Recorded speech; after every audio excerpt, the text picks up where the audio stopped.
Oui, Seigneur, on veut s'arrêter et reconnaître notre besoin de toi, Seigneur.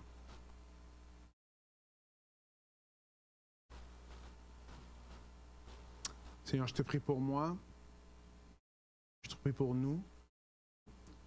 Je te prie que, Seigneur, ta parole puisse être une parole qui, non seulement est une parole qui vient nous toucher, mais on ne veut pas seulement qu'elle nous touche, Seigneur, que ta parole puisse nous transformer.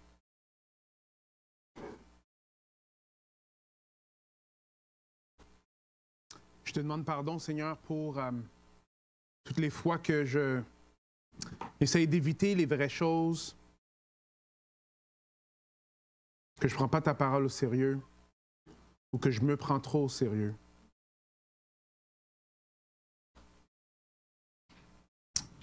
Mais Seigneur, parle-nous ce matin, dirige-nous. Fais en sorte que nous ne sommes pas des hypocrites, que nous ne sommes pas des personnes qui sont simplement religieux. Mais que Seigneur, qu'on a goûté ta grâce, on a goûté ton amour. Et Seigneur, on vit par toi, jour après jour.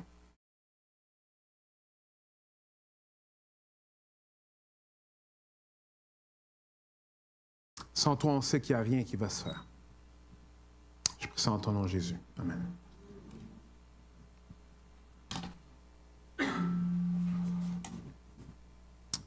En tant que responsable désigné pour gérer la crise migratoire à la frontière sud des États-Unis, comment expliquez-vous les records récents d'arrivées illégales et l'incapacité apparente de stabiliser la situation? Voici une des questions qui a été présentée à vice-président Harris pendant les élections aux États-Unis.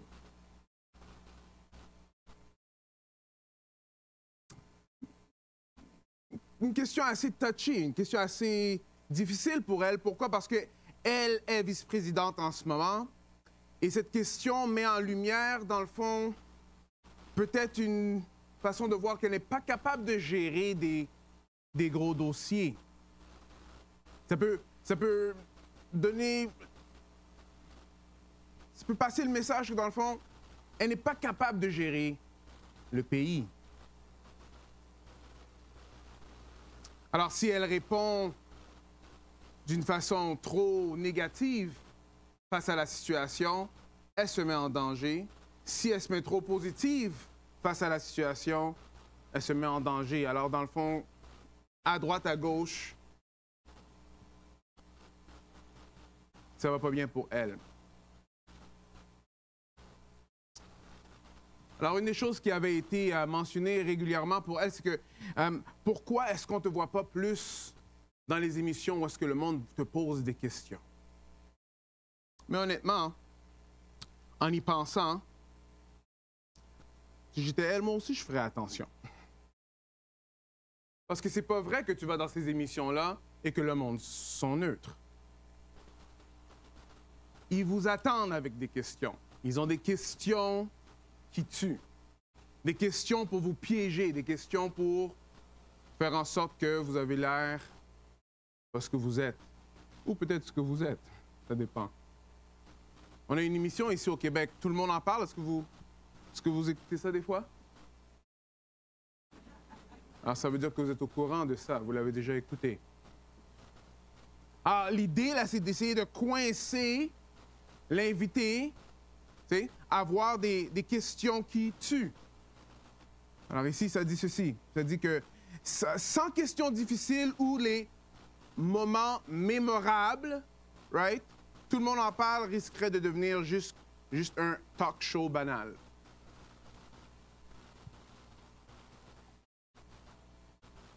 Alors si on vous invite à Tout le monde en parle, pensez-y bien. Pourquoi? Parce qu'on sait que d'avance, les questions sont peut-être pas honnêtes. Les questions sont là pour vous piéger, pour avoir un moment mémorable. Right? Une autre chose qu'on peut voir souvent aujourd'hui, c'est les débats religieux sur YouTube. Très populaire. Alors, deux personnes de chaque religion qui vont se débattre. Mais encore une fois, même dans ces débats-là, le but de un, c'est d'essayer de piéger l'autre, et le but de l'autre, c'est d'essayer de piéger l'autre, afin que si un échoue le débat ou il ne performe pas bien dans le débat, alors sa religion va être discréditée. Est-ce que vous voyez un peu? Ouais. Alors pourquoi je vous parle de ça? C'est parce qu'aujourd'hui, ce qu'on va voir une histoire où est-ce que Jésus, lui, c'est exactement ça qu'on essaie de faire. On essaie de le piéger dans une question. Le monde va venir vers lui, vont lui poser plein de questions. Par contre, ces questions-là, c'est pas parce qu'ils veulent vraiment une réponse, c'est parce qu'ils essayent de le piéger. Ils veulent qu'il dise quelque chose qu'eux, ils peuvent utiliser contre lui. Alors, ce que j'aimerais qu'on retire de ça aujourd'hui, c'est qu'il faut faire attention, des fois, quand nous, on va vers Dieu et on va lui poser des questions, mais on ne veut pas vraiment sa réponse. On va vers lui avec certaines questions parce qu'on veut que le Seigneur nous dirige dans notre vie, mais on ne veut pas vraiment entendre ce qu'il a à dire. Des fois, on cherche à manipuler Dieu. Right? On va contourner ses exigences pour nos intérêts personnels. Aujourd'hui, on va avoir 3 questions qui vont lui être posées. On va voir que c'est un peu ça qui est en train de se passer. Le monde ne sont pas vraiment là pour vraiment entendre ce qu'il a à dire. Ils veulent contourner ce que Dieu a à dire pour leurs exigences personnelles. Pourquoi je vous dis ça? Il faut faire attention, parce que nos cœurs sont tortueux plus que toute autre chose. Et quand on lit des histoires dans la Bible, si c'est impossible de nous voir dans ces histoires-là, faites attention. Parce qu'il y en a un lion rugissant qui cherche qui dévorer. Le péché est toujours très proche. Si on ne s'attache pas à Christ, on ne gagnera pas sur le péché. Allons-y, dans Matthieu 22. On va lire de 15 à 22. Matthieu 22, 15 à 22. Alors les pharisiens s'éloignèrent et discutèrent entre eux pour trouver une question à poser à Jésus, afin de le prendre au piège par ses propres paroles. Ils lui envoyèrent donc quelques-uns de leurs disciples accompagnés de gens du parti d'Hérode. Alors déjà là, il y a quelque chose d'intéressant qu'on peut voir. Un, ce n'est pas les pharisiens qui y vont, ils envoient leurs disciples. Et c'est les pharisiens et ceux du parti d'Hérode, qui ne sont pas 2 groupes qui se mixent ensemble. Alors c'est l'équivalent de voir comme Justin Trudeau et Poilievre, main dans la main, en train de venir vous poser une question. Vous allez vous poser des questions. Pourquoi ces deux-là sont ensemble? Qu'est-ce qui se passe? Est-ce que vous voyez? C'est ça l'équivalent de ce qui est en train de se passer. C'est 2 partis qui ont même des idéaux complètement un contre l'autre, mais qui se sont mis ensemble pour faire quelque chose. On continue. Alors, ses émissaires lui dirent, « Maître, nous savons que tu dis la vérité et que tu enseignes en toute vérité la voie à suivre selon Dieu.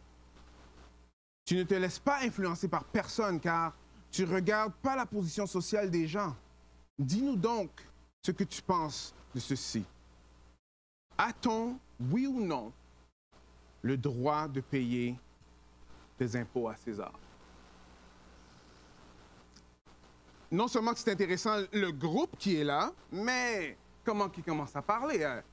Il dit, « Seigneur, tu es quoi? Tu dis la vérité. Hein? Tu enseignes ce qui est vrai. Comment suivre Dieu? Tu n'es pas influencé. Tu es un homme intègre. » Ouais, il faut faire attention. Hein? Ces mêmes personnes-là qui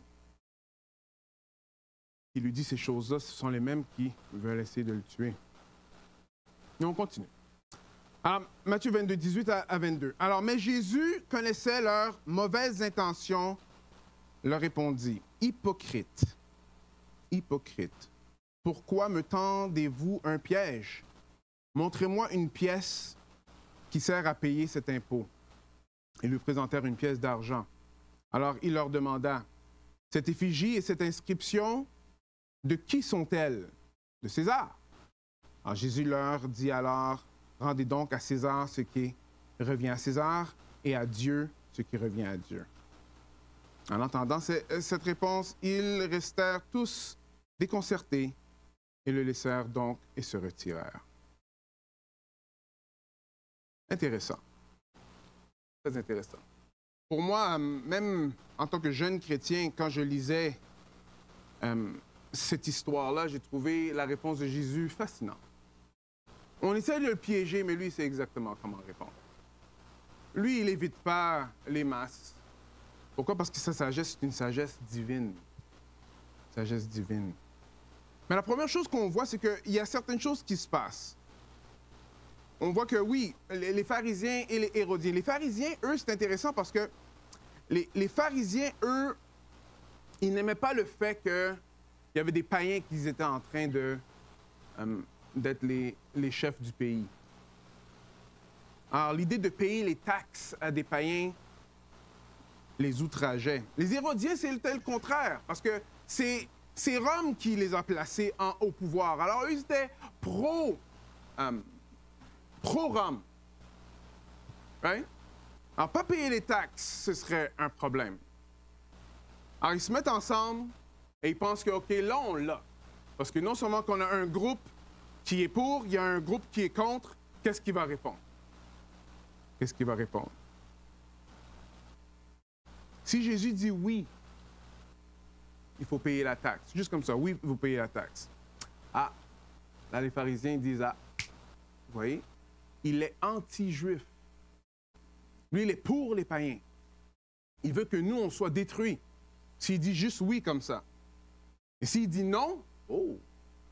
Alors, c'est sûr que lui, il veut faire la révolution. Il ne veut pas payer les taxes. Alors, les Hérodiens auraient quelque chose contre lui. Pas évident, hein? Et Jésus, lui, il répond. Qu'est-ce que vous avez sur la pièce? Ce n'est pas un ou l'autre, mais c'est les deux. Il expose leur fausse motivation. Il voit qu'ils sont des hypocrites. Le mot hypocrite, c'est intéressant. Hypocrite veut dire un acteur. Vous savez ça? Mais dans ce contexte-là, c'est un acteur, mais une apparence pieuse. Right? Quelqu'un qui va faire une distorsion de la vérité. Tout ça pour masquer le fait qu'ils ne veulent pas faire la volonté de Dieu. Ils sont des hypocrites. Ils viennent vers Jésus comme s'ils sont pieux, comme s'ils veulent vraiment avoir quelque chose de vrai comme vérité, mais pour de vrai, ce n'est pas ça qui se passe. Le contraire pour le chrétien, je ne sais pas si vous vous rappelez, mais rappelez-vous, ça dit ceci. Jésus avait dit ceci dans le jardin, pas dans le jardin, dans le sermon sur la montagne. Car je vous dis, si votre justice n'est pas supérieure à celle des scribes et des pharisiens, vous n'entrerez point dans le royaume.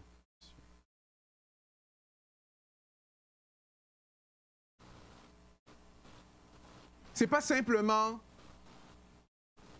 faire des choses religieuses, paraître comme si on est religieux. Non. Ici, Jésus est très clair que notre justice, notre façon de faire doit surpasser ce qu'on voit que les pharisiens sont en train de faire. Oui, mais moi, je ne serais pas hypocrite comme ça. Ah oui.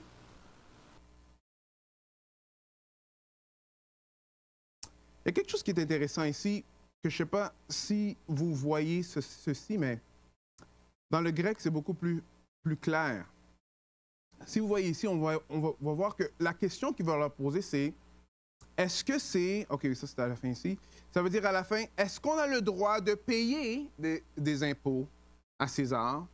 Et Jésus va leur répondre, rendez à César ce qui revient à César. Alors, c'est deux mots différents. Eux, ils leur posent la question, est-ce que nous, on a le droit de faire cette transaction-là? Et Jésus, lui, il dit, rendez à César ce qui est à César. Rendez, ça veut dire une obligation. Donne à César ce que vous lui devez. Les taxes que César a, c'est des taxes que vous lui devez.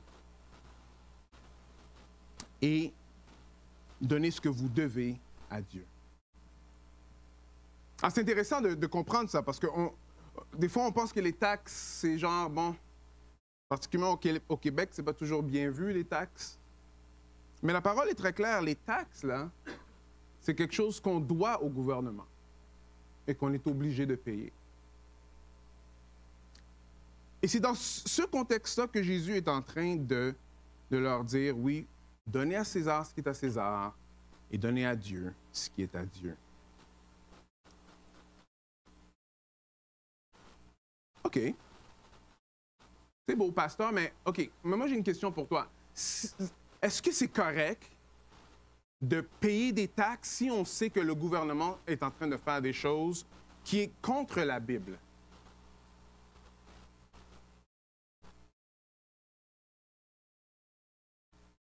Donner quelques petits exemples. En 2023, le gouvernement a alloué 839 000 $ au Festival de fierté de Montréal pour soutenir l'événement sur la diversité sexuelle et la pluralité des genres.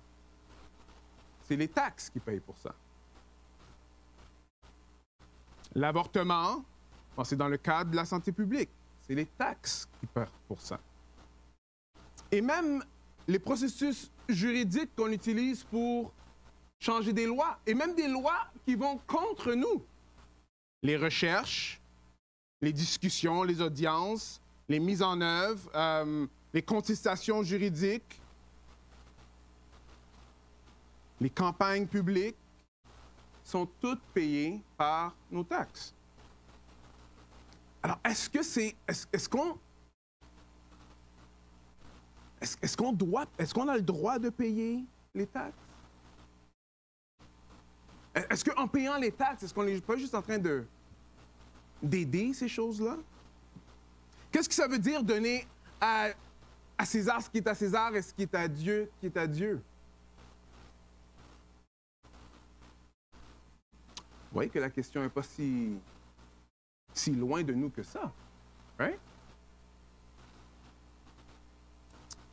Jésus va dire ceci. Il va dire, regarde, prends une pièce, regarde ce qu'il y a dessus. Qu'est-ce que tu vois? Right? On voit la face de César. Ça, c'est une pièce.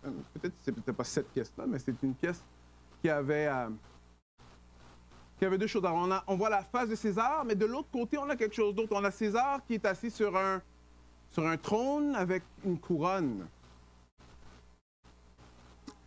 Non seulement un Juif, quand lui, il avait cette pièce-là dans sa main, ça le rappelait que, ça, c'était celui qui était en charge. Quand tu tournais la pièce de côté, ça te rappelait que lui, là, il voulait être roi. Plus que roi, suprême. Il y en avait même qui voulaient carrément qu'on les appelle fils de Dieu. Ils se considéraient Dieu. Alors Jésus, lui, il dit, donne à lui ce qui est à lui. Pas donne. Rendez. Rendez ce qui lui est dû à lui et rendez ce qui est dû à Dieu, à Dieu.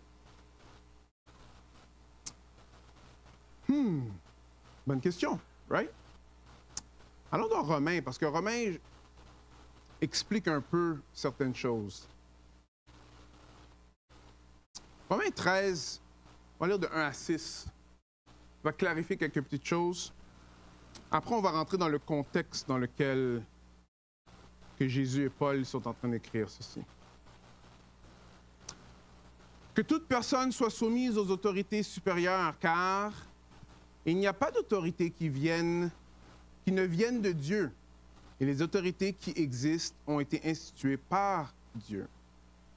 C'est pourquoi celui qui s'oppose à l'autorité résiste à l'ordre de Dieu. Et ceux qui résistent attireront une condamnation sur eux-mêmes. Les gouvernements ne sont pas à craindre quand on fait le bien, mais quand on fait le mal, veux-tu ne pas craindre l'autorité? Alors fais le bien et tu auras son approbation. Car elle est au service de Dieu pour ton bien. Mais si tu fais le mal, sois dans la crainte. Car ce n'est pas en vain qu'elle porte l'épée est au service de Dieu pour montrer sa vengeance et sa colère à celui qui pratique le mal. Alors, regardez la conclusion. Il est donc nécessaire d'être soumis, non seulement à cause de cette colère, mais encore par motif de conscience. C'est aussi pour cela que vous payez les impôts. Car ceux qui gouvernent sont au service de Dieu pour cette fonction précise. Plusieurs chrétiens ont de la misère avec ces textes-là, mais des fois, c'est toujours une affaire de perspective. Parce que sans gouvernement, il y a beaucoup de choses qui ne se passent pas. Des fois, on prend pour acquis que la paix dans laquelle qu'on est en train de vivre dedans, c'est quelque chose qui arrive juste parce qu'on est des bonnes personnes. On pense que la liberté qu'on a, qu'on peut sortir le soir pour aller faire un petit jogging à 10 heures du soir et rentrer chez nous, c'est parce que nous, on est juste une société de plein de bonnes personnes. Et c'est pour ça que ça se fait comme ça. Si moindrement vous êtes en train de penser ça, c'est pas ça le cas. Nos taxes vont payer pour la sécurité, la police, plein d'autres choses, l'armée, toutes ces choses-là. La paix dans laquelle que nous on vit, c'est pas quelque chose qui vient tout seul. Et nos taxes font partie de ça. Dieu établit des rois, des gouvernements pour avoir un ordre dans la société. Parce que une société qui est en ordre, c'est quelque chose qui glorifie Dieu.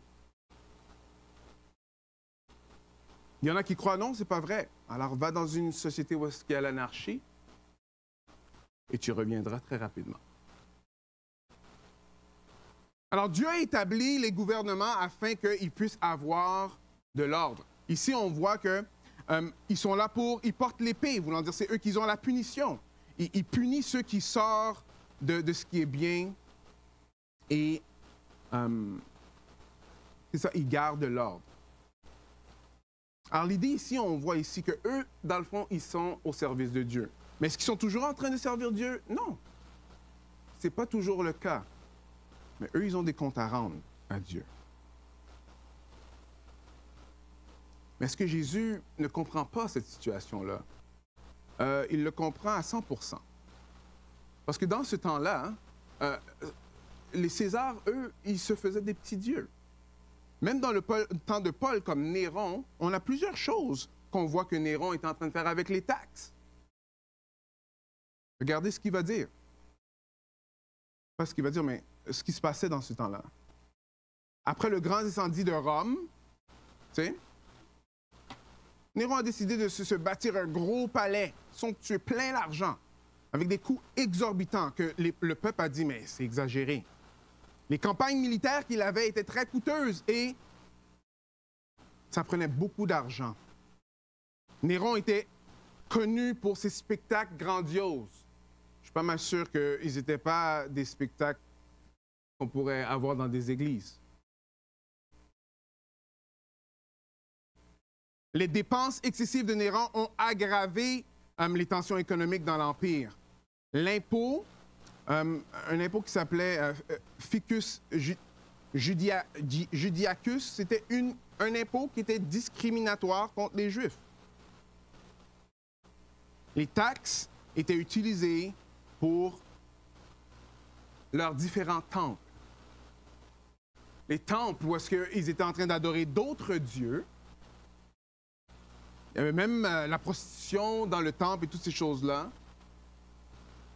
Et la crucifixion était payée par les taxes. C'est dans ce contexte-là que Paul dit « payez vos taxes ». C'est dans ce contexte-là que Jésus dit Donne à César ce qui est à César et rends à Dieu ce qui est à Dieu.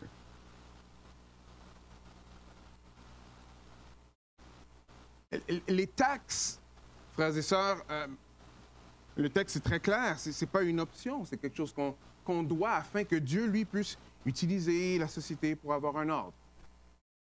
Ça ne veut pas dire que ceux qui sont là sont des chrétiens et qui vont même faire ce que Dieu leur demande de faire, mais les chrétiens, comme Jésus a dit, donnent à César ce qui est à César, et donnent à Dieu ce qui est à Dieu. Alors, c'est intéressant de voir ceci, mais il faut se poser la question. Est-ce que, frères et sœurs,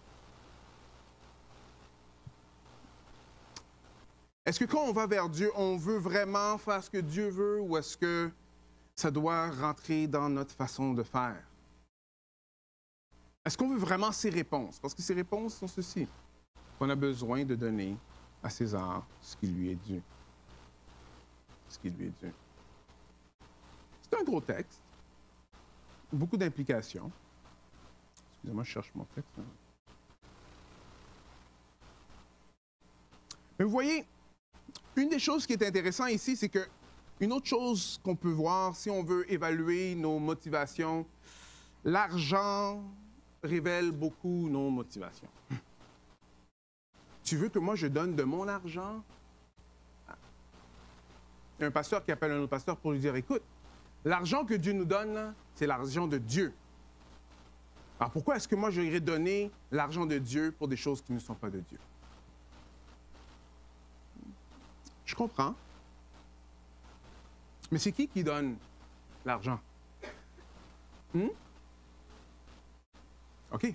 Alors, si lui, il dit de le donner au gouvernement, mais c'est ça qu'il faut qu'on fasse. C'est qui te donne l'argent pour donner anyway? C'est? Bon, on dirait que vous n'êtes pas convaincu. C'est votre argent, hein? C'est à vous, hein? C'est à vous.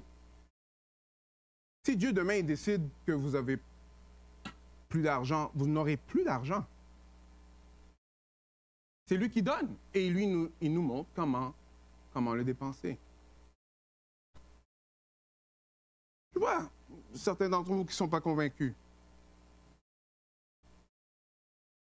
Alors moi, ceux qui ne sont pas convaincus, allez à la maison, vous ouvrez le texte, Matthieu 22, 15 à 22, lisez-le et interagissez avec le texte, les paroles de Dieu lui-même. Et dites-moi où est-ce que vous atterrissez. Parce que Jésus est quand même très clair. Il est très clair. Quand on regarde la pièce ici, qu'est-ce que César, lui, il voulait? Ce n'était pas seulement de l'argent. Il voulait que le peuple l'adore. Vous voyez ça? Alors c'est pour ça que la face qui est là donne l'argent qui lui est dû, mais l'adoration doit juste venir au Seigneur.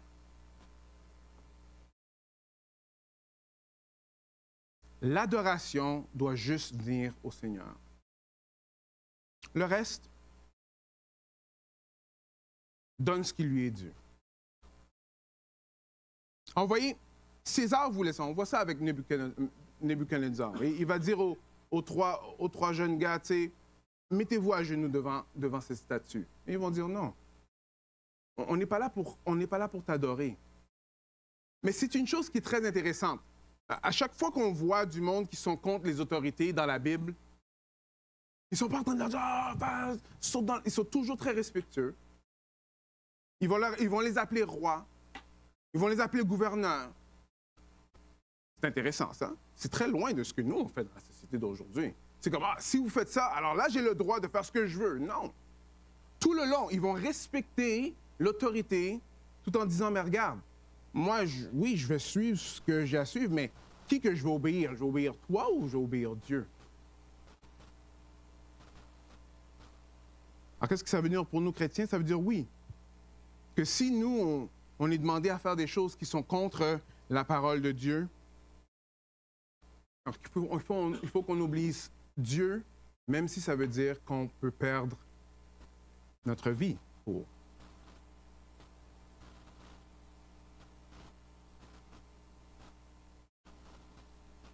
C'est pas en train de dire d'aller faire des manifestations. Pierre, lui et Jean, là, ils étaient prêts à, OK, on va subir les conséquences de suivre le Seigneur. Est-ce que vous me suivez? Je ne dirais pas que vous me suivez. C'est bon.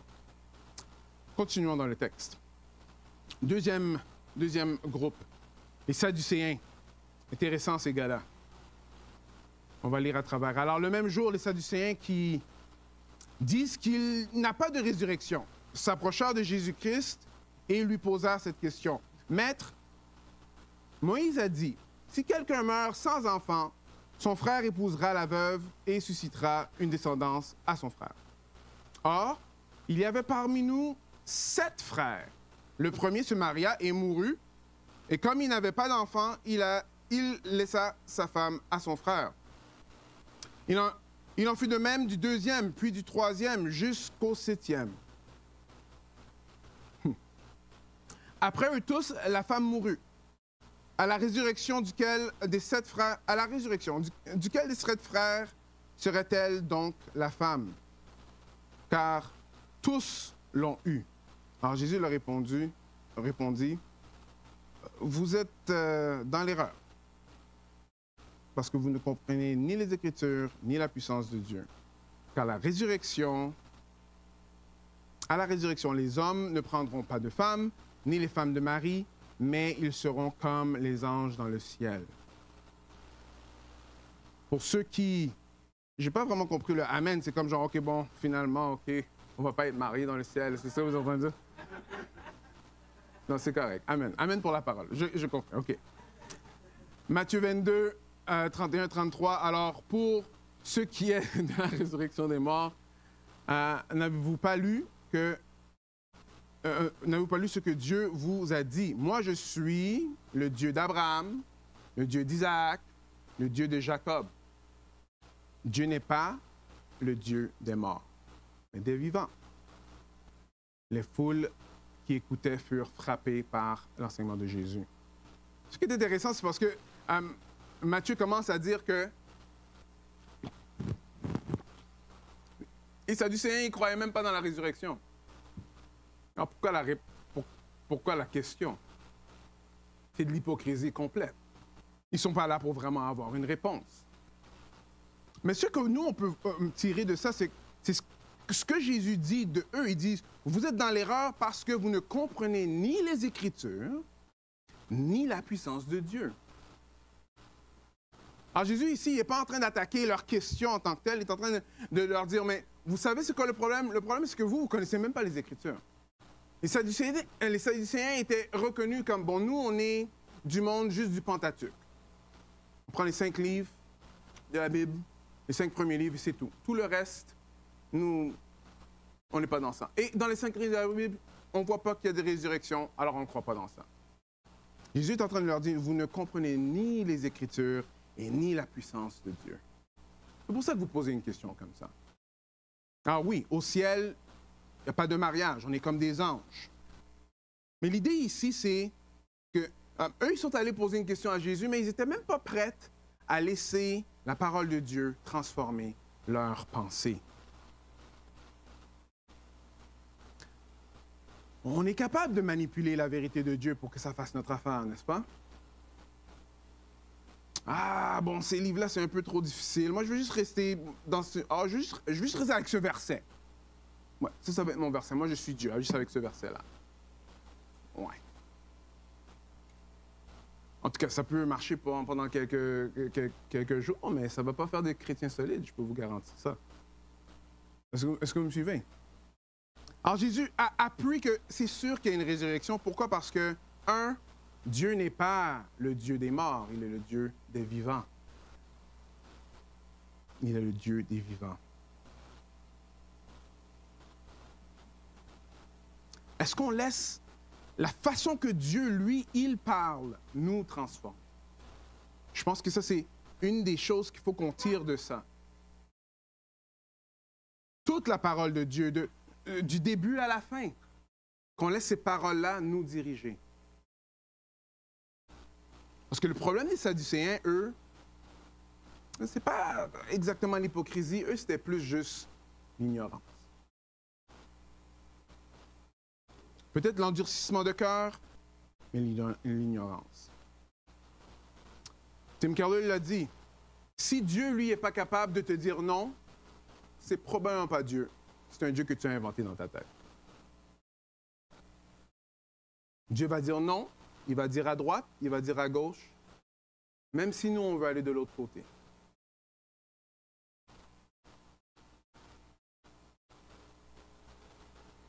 On a besoin d'être formé par la parole.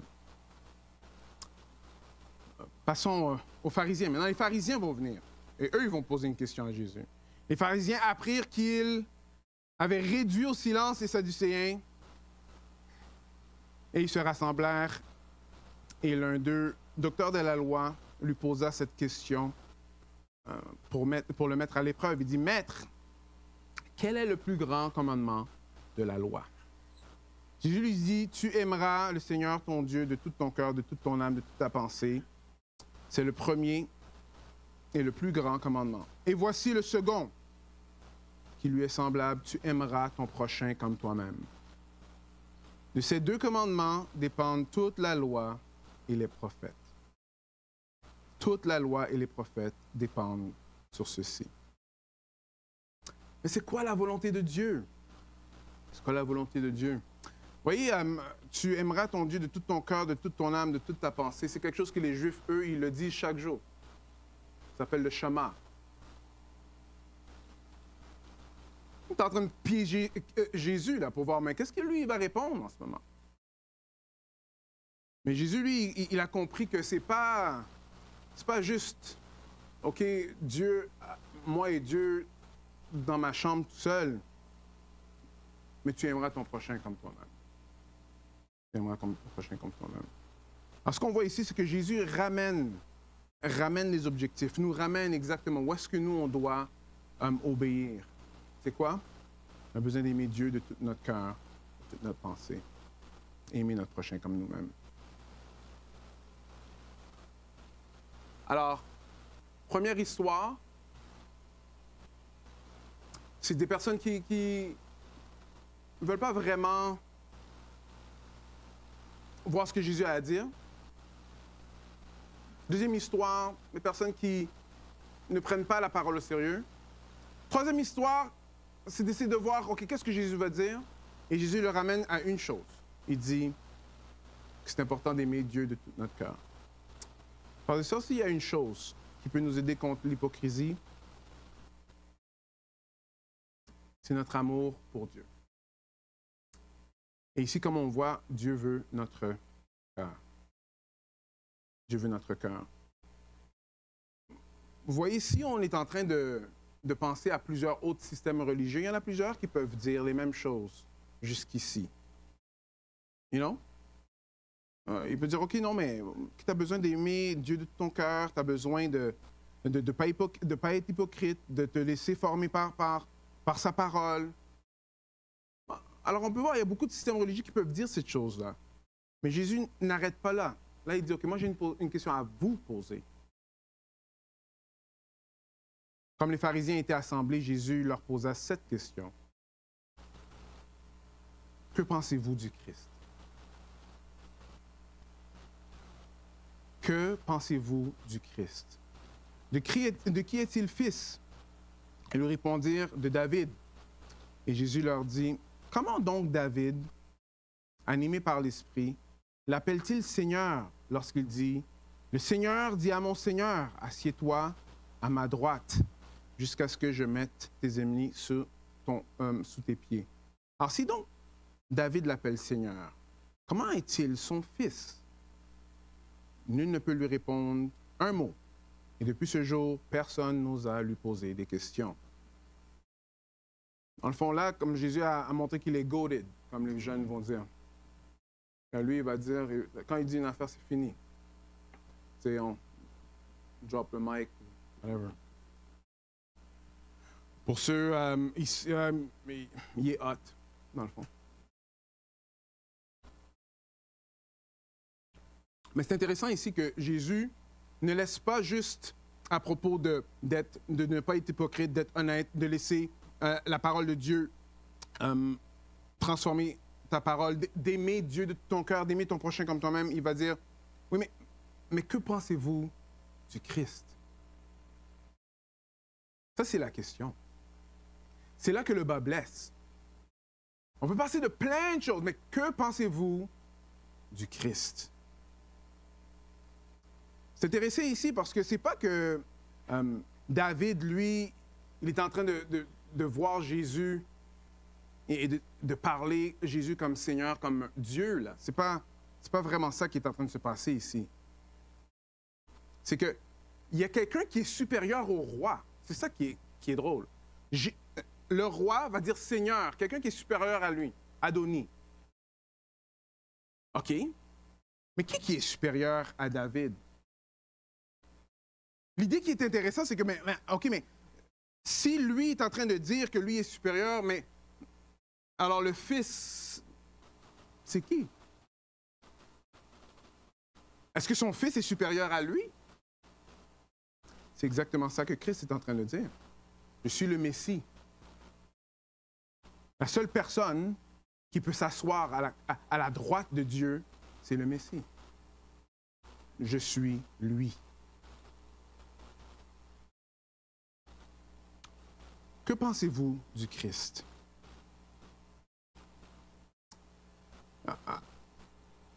Dans notre marche chrétienne, des fois, ce qu'on va faire, c'est qu'on va limiter Christ à une prière.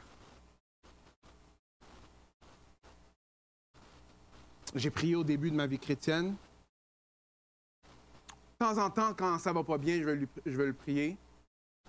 Et après là, j'ai le ticket pour aller au ciel. Mais c'est vraiment pas comme ça que Jésus-Christ, lui, se présente, ni la façon que Paul nous présente les choses. On a besoin de vivre par l'Esprit. On a besoin d'être unis à Christ. C'est-à-dire notre marche de chaque jour est définie par notre repentance de retourner dans ses bras jour après jour. Tu veux connaître la Bible, c'est très bien. On est appelé à le faire. Tu veux payer tes taxes, il faut le faire. Très, très bien. Tu veux aimer ton prochain, amen. Mais que penses-tu de Jésus? On enlève Jésus de l'équation, on manque complètement la donne. Ça devient juste des choses qui sont religieuses. Alors, une question que je vais vous poser ce matin, est-ce que cherchez-vous à limiter le rôle de Jésus dans votre vie? En pensant à ça, ça peut vraiment bouleverser. C'est comme des fois, on veut juste que Jésus, lui, il vient et il travaille jusqu'ici. Mais cette partie-là, je veux la garder pour moi-même. Le Christ est le Sauveur. Il est là pour nous sauver entièrement.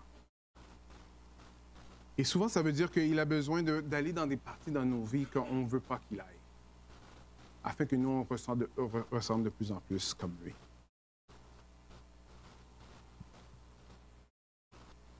Ouais. Alors Jésus, lui, va exposer l'hypocrisie. Il révèle la vérité, que nous, on a besoin de se soumettre. Et il termine par affirmer sa divinité. Alors, sommes-nous des personnes qui manipulons Dieu pour nos propres intérêts? Si oui, il nous appelle à la repentance. Il nous appelle à cette glorieuse vérité ici. Que il est important que notre justice soit supérieure à celle des pharisiens. Ça ne peut pas être juste des choses religieuses qu'on fait jour après jour. On a besoin de lui, on a besoin du Christ. Tout commence par Jésus, ça se marche par Jésus, ça termine par Jésus. Tout est à propos de Jésus. Alors des textes comme ça, des fois, ça peut rentrer dedans. Attendez la semaine prochaine, c'est encore plus. Parce que là, il va rentrer et il va commencer à expliquer exactement plusieurs choses. Bon, les 2 prochaines semaines, ça va être un peu intense. C'est correct. la raison pour laquelle que Jésus aime révéler nos cœurs ou les choses qui a besoin d'être changées, c'est parce que lui, il peut le changer. C'est lui qui change ces choses-là. En lui, on arrête d'être hypocrite. En lui, on arrête de faire notre propre chose. En lui, on marche la vie chrétienne. Est-ce que vous me suivez? On a besoin d'être sauvés, non seulement de nos péchés, mais de nos péchés chaque jour, jusqu'à ce qu'un jour, on sera glorifié en sa présence. Prions ensemble.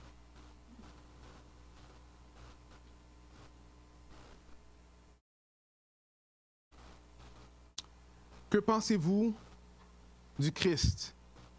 Seigneur, cette question-là, Seigneur, est une question qui est très importante pour chacun d'entre nous.